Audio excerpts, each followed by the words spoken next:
Mon frère a rendu ma vie infernale, puis il a mis ma femme enceinte. Maintenant, il me demande de l'aide après que nos parents l'ont renié et m'ont légué leur héritage de 2 millions de dollars. Mon frère cadet, David, a toujours nourri une profonde rancune envers moi. Et si vous pensez que cela venait de la jalousie, vous vous trompez. C'était lui l'enfant favori, pas moi. Il n'avait aucune raison d'être envieux. Pour vous donner un peu de contexte, notre mère a toujours tout passé à David. C'était l'enfant chéri de la famille. Elle lui préparait ses repas, faisait sa lessive, et me demandait même de l'aider pour ses devoirs. On attendait de moi que je l'aide simplement parce que nous étions de la même famille, mais je ne recevais jamais les mêmes attentions.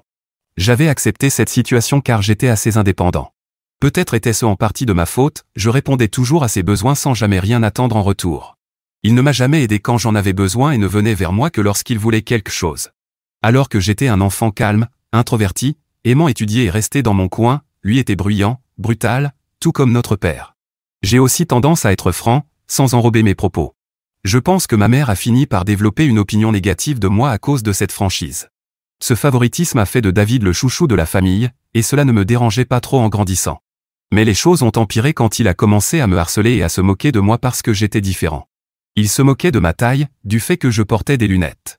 Il s'introduisait dans ma chambre, lisait mon journal intime et allait ensuite se plaindre à ma mère de ce que j'y écrivais.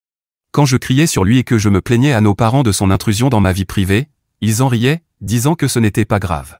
Il a fait bien pire, il a failli casser mes lunettes, a mis des choses répugnantes dans ma nourriture. Une fois, il a même mis des petits cailloux dans mes céréales, mais heureusement je les ai vus avant qu'il ne m'abîme les dents. Quand j'en ai parlé à ma mère, elle a simplement dit que c'était comme ça que les frères se rapprochaient. À chaque dispute, David utilisait mes insécurités pour m'insulter. Nous allions dans la même école, donc il savait que j'étais harcelé par certains élèves.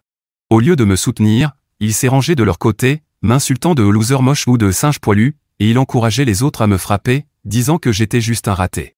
Une fois, après une dispute sur quelque chose d'insignifiant, il m'a dit de me suicider. La plupart de ces insultes ne me touchaient pas, mais celle-là m'a profondément blessé car je traversais une période difficile sur le plan mental. Je vais beaucoup mieux aujourd'hui, mais entendre ça de mon propre frère était dévastateur. Mon père était souvent au travail, et ma mère ne semblait pas s'en soucier. Elle m'a même grondé une fois en disant que c'était ma faute si je l'agaçais. Les choses se sont aggravées avec le temps. Au lycée, il y a eu un événement choquant, David a essayé de me brûler les cheveux avec un briquet. Incroyablement, notre mère l'a défendu en disant qu'il faisait juste le malin. Sérieusement, qui fait ce genre de choses? Heureusement, mon père a fini par me soutenir et a souligné la gravité de la situation. Il a même menacé d'appeler la police. Ce fut un choc pour David, qui n'avait jamais connu de vraies conséquences jusque-là. Mon père lui a dit clairement que ça suffisait, qu'il devait commencer à respecter son grand frère. Ensuite, il est venu me parler dans ma chambre. Je ne m'attendais pas à son soutien, car il disait toujours que David et lui étaient très semblables, ce qui était vrai. Il m'a avoué avoir espéré pendant des années que David mûrisse, mais il réalisait maintenant qu'il était devenu un vrai tyran. Entendre cela de sa bouche a été incroyablement réconfortant. J'étais au bord des larmes. Je lui ai tout raconté, les brimades, le harcèlement à l'école, tout. Il était choqué par tout ce que j'avais enduré. Le lendemain, il a parlé au directeur pour que les harceleurs soient avertis qu'ils risquaient de graves sanctions s'ils continuaient. Ce soir-là, il m'a inscrit à des cours de MMA dans une salle de sport locale, disant que je devais apprendre à me défendre face aux brutes de la vie. J'avoue qu'un gamin studieux comme moi qui apprend à se battre, c'était un peu ridicule, mais j'étais très déterminé. J'ai bien géré mon emploi du temps entre les études et l'entraînement, et ces cours ont transformé mon physique et ma confiance. Un jour, David a recommencé ses bêtises. Il a volé mon argent de poche, que j'avais économisé en faisant des corvées. Il s'était faufilé dans ma chambre et l'avait pris. Je l'ai attrapé juste avant qu'il ne parte avec ses copains à vélo. Je lui ai demandé de me rendre mon argent, mais il s'est moqué de moi, disant que tout ce que je savais faire, c'était courir pleurnicher auprès de papa. Je ne sais pas ce qui m'a pris, mais je lui ai mis un coup de poing en pleine figure. Il était choqué, est tombé en arrière, et j'ai repris mon argent dans sa poche avant de le repousser. Il s'est mis à pleurer bruyamment, c'était presque comique. Ma mère est aussitôt sortie pour savoir ce qui se passait. En apprenant que je m'étais battu avec lui, elle m'a réprimandé, disant que je devais être un modèle pour David, qui, bien sûr, jubilait en me voyant gronder. Elle s'est plainte à mon père de mon comportement, disant que j'avais besoin d'être recadré. Mon père nous a demandé, d'un ton grave, de nous expliquer. J'ai raconté comment David avait volé l'argent que j'avais durement gagné, et David a tenté de se justifier en disant qu'il en avait besoin pour un rendez-vous amoureux et que, en tant que frère, je devais l'aider. Mais mon père lui a dit qu'il avait de la chance que je me sois contenté d'un coup de poing, car n'importe qui d'autre aurait appelé la police. Il lui a dit qu'il n'avait aucun droit de prendre les affaires des autres sans leur accord. David n'a pas apprécié et a piqué une crise, espérant sans doute que notre mère prendrait sa défense, mais mon père est resté ferme. Voyant qu'il ne serait pas soutenu, David a hurlé qu'il me détestait et s'est enfermé dans sa chambre. Après cet épisode, il a commencé à prendre ses distances. Il avait enfin compris qu'il ne pouvait plus me maltraiter impunément, et même papa n'acceptait plus ses caprices. Pour la première fois depuis longtemps, je me suis senti son égal. Même s'il ne pouvait plus me faire de mal physiquement, il a continué ses insultes verbales quand nos parents n'étaient pas là. Son comportement s'est encore dégradé avec l'âge, devenant de plus en plus colérique. Si je lui posais une question, il m'ignorait ou marmonnait des insultes comme d'intello ou raté. Et s'il avait quelque chose à me dire, il passait par notre mère au lieu de me parler directement. Quand je lui demandais pourquoi David ne pouvait pas s'adresser à moi, elle me disait de faire preuve de compréhension. Je ne savais pas si c'était l'adolescence ou une haine véritable. Petit à petit, ses remarques sont devenues insupportables et je rêvais de partir loin de lui. J'ai demandé à plusieurs reprises à ma mère d'organiser une discussion entre nous pour apaiser les tensions, mais elle a toujours refusé, disant qu'elle ne voulait pas s'en mêler. Quand je lui demandais pourquoi David agissait ainsi avec moi, elle éludait la question. Finalement, j'ai quitté la maison pour entrer dans l'université de mes rêves, ayant obtenu une bourse grâce à mes excellents résultats. Mon père a organisé une fête pour célébrer cela, et même ma mère semblait fière. Mais David est resté distant, n'a pratiquement pas reconnu ma réussite. Le jour de mon départ à l'université fut un mélange d'excitation pour l'avenir et de soulagement de quitter un environnement aussi toxique. Les premiers mois à l'université ont été une véritable libération. Je me suis fait de nouveaux amis, j'ai adoré mes cours, et j'ai enfin commencé à construire une vie loin de l'atmosphère oppressante de mon enfance. La peur constante des attaques verbales de David s'est dissipée, me procurant un sentiment de paix inédit. Durant ma deuxième année d'université, j'ai rencontré ma femme, Karen, lors d'une soirée étudiante organisée par un ami, et le courant est tout de suite passé entre nous. Issu d'une famille religieuse, avoir des enfants hors mariage était mal vu. Cependant, lorsque nous avons découvert qu'elle était enceinte durant notre dernière année, nous avons décidé de nous marier juste après l'obtention de notre diplôme. Notre mariage fut une cérémonie modeste mais remplie de joie. Nos parents étaient heureux pour nous, et nous avons profité de la fête. À ce moment-là, je croyais sincèrement que Karen était l'amour de ma vie. J'ai toujours imaginé une relation monogame, une seule femme avec qui partager ma vie et mon foyer. Malgré l'intérêt que d'autres femmes m'ont porté au fil des années, je n'ai jamais cédé à la tentation car j'étais vraiment comblé dans mon mariage. Karen était la femme de mes rêves, et je ne voulais jamais la blesser. Mais j'ai fini par découvrir 2 cas d'infidélité dans notre mariage. Le premier était une relation intermittente avec un collègue marié qui s'était étalée sur plusieurs années. Le second, une brève aventure avec un ex-petit ami lors d'une visite chez sa famille. Certains penseront que j'étais naïf, et avec le recul, je ne peux pas totalement leur donner tort. Chaque fois que nous nous séparions temporairement, je choisissais de lui pardonner. Je ne voulais pas élever notre enfant dans un foyer brisé et je croyais que nous pouvions surmonter ces épreuves. L'histoire avec son collègue avait eu lieu quand nous étions jeunes, et je l'avais attribué à des erreurs de jeunesse et un manque de jugement. Pendant un certain temps, les choses semblaient s'améliorer. Même si je ne pouvais plus lui faire totalement confiance, je faisais de mon mieux pour mettre mes doutes de côté, sachant que si je choisissais de pardonner, je devais réellement travailler à un nouveau départ. Cela faisait 4 ans depuis sa deuxième trahison, et je me sentais confiant dans ma décision de lui avoir donné une autre chance. Karen semblait avoir changé, et nous étions réellement heureux, en train de planifier l'avenir de notre famille. Cependant, il y a 3 mois, mon monde s'est effondré à nouveau lorsqu'elle m'a avoué avoir une liaison de longue date et m'a suggéré que notre fils n'était peut-être pas le mien. Ces mots m'ont frappé comme une gifle monumentale. Un mélange de choc, de trahison et d'incrédulité m'a submergé. J'avais du mal à comprendre l'ampleur de sa confession. Hébété, j'ai réussi à lui demander pourquoi elle avait gardé un tel secret et comment elle avait pu faire quelque chose d'aussi destructeur. Sa réaction fut froide et indifférente, comme si elle était détachée de la douleur qu'elle causait. Ses réponses vagues ne faisaient que soulever davantage de questions. C'était un moment à la fois surréaliste et douloureux, confronté à la confiance brisée et à l'incertitude concernant ma propre famille. J'ai continué à insister pour obtenir la vérité, car je méritais de savoir qui était le père de l'enfant que j'avais élevé depuis sa naissance. Elle a fini par admettre que c'était David. Mes yeux se sont écarquillés de stupeur. J'ai demandé des explications à Karen. Elle m'a raconté qu'elle et David étaient devenus amis lorsque je l'avais présenté à ma famille, et qu'elle avait séjourné chez nous de Thanksgiving au Nouvel An. David, habituellement froid avec moi, s'était montré chaleureux et poli avec elle, ce qui m'avait rassuré, je ne voulais pas que Karen se sente mal accueillie. Elle voulait être acceptée par ma famille, alors elle passait beaucoup de temps avec ma mère. Elle avait remarqué les tensions entre David et moi, et m'avait questionné à ce sujet. Je m'étais confié sur notre relation tendue, expliquant qu'il était peu probable qu'on la répare un jour à cause de ses rancunes non résolues. Karen avait compris, mais avait commencé à inclure David dans nos sorties, espérant que cela pourrait nous rapprocher. À chaque fois que nous prévoyions de regarder un film, elle invitait David, et nous regardions ce qu'il choisissait. Durant cette période, David et moi échangions quelques mots, ce qui était un progrès comparé à son silence habituel. Je me souviens que Karen et David passaient du temps ensemble à jouer aux jeux vidéo, mais je ne m'en étais jamais soucié. Karen m'a avoué qu'un jour, David s'était confié à elle sur ses difficultés et une rupture récente. Se sentant vulnérable, il avait noué une amitié avec elle. Elle m'a dit qu'il la draguait de façon légère quand je n'étais pas là, puis que les choses avaient dégénéré au-delà de son contrôle. L'image de ma femme et de mon frère couchant ensemble m'a donné la nausée. Karen a avoué qu'elle s'était sentie coupable après et l'avait quitté, ce qui coïncidait avec sa décision soudaine de rentrer chez elle au lieu de passer le nouvel an avec moi. J'avais tenté de la convaincre de rester, mais elle était déterminée à partir.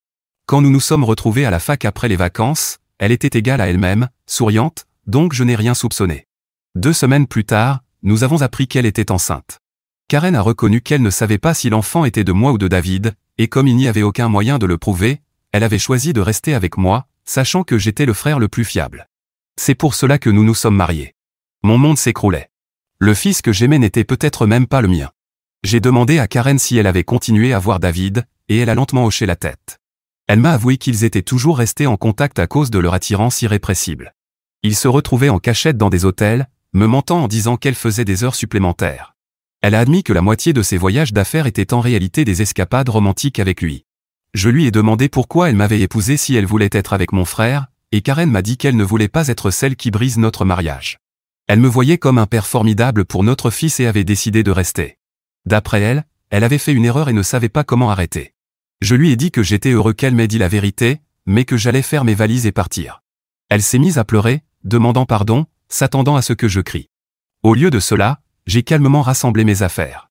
Karen insistait, si je l'aimais, je devais me battre pour elle, et que toutes les unions traversaient des erreurs. Lorsqu'elle a compris que je ne réagirais pas, elle a changé de ton, disant que notre fils souffrirait du divorce et qu'un enfant ne devait pas grandir dans un foyer brisé. Je lui ai rappelé que je n'étais peut-être même pas le père, ce qui l'a fait pleurer davantage, m'accusant d'être cruel. Elle semblait convaincue que rien ne pourrait me faire quitter le mariage.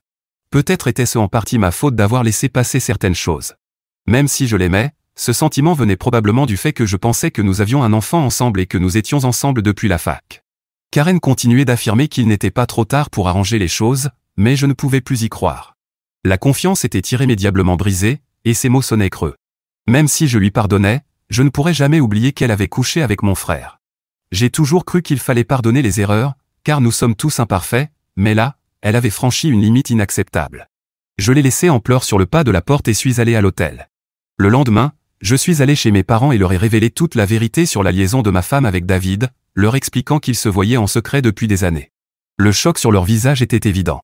Fidèle à elle-même, ma mère a d'abord tenté de défendre David, affirmant que son fils ne ferait jamais une chose pareille à son propre frère. Déterminé à exposer la vérité, j'ai demandé à mes parents de garder le silence pendant que j'appelais David devant eux. Je leur ai dit de ne rien dire pour que David pense que c'était une conversation privée. Lorsqu'il a répondu, je l'ai confronté au sujet de l'affaire. D'abord, il a nié farouchement, refusant toute responsabilité. Mais quand je lui ai dit que Karen avait tout avoué, il a commencé à la traiter de fille sans morale. Il prétendait que ce n'était pas sa faute si les femmes étaient attirées par lui, et qu'il était le plus beau des 2 frères. Je lui ai répondu fermement que j'allais tout révéler.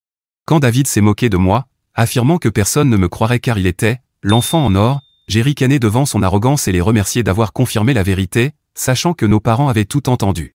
David s'est tu, puis s'est mis à bafouiller, tentant de se justifier et de sauver son image. Ma mère, encore sous le choc, a exigé des explications. Il a balbutié des excuses pathétiques, rejetant la faute sur tout le monde sauf lui, et essayant désespérément de faire porter le blâme à Karen. Je voyais ma mère, autrefois si protectrice envers son fils préféré, désormais déçue et en colère. À cet instant tendu, j'ai ressenti une étrange forme de soulagement. Pendant des années, j'avais enduré les tourments de David. Maintenant, la vérité éclatait au grand jour, et les rôles s'étaient inversés. C'était David qui se retrouvait exposé, ses actes mis à nu. Alors que ses mots se faisaient hésitants, mon père, habituellement réservé, n'a pas pu cacher sa déception. Il m'a demandé de lui passer le téléphone et a commencé à parler à David. « David, a-t-il dit, la voix pleine de tristesse.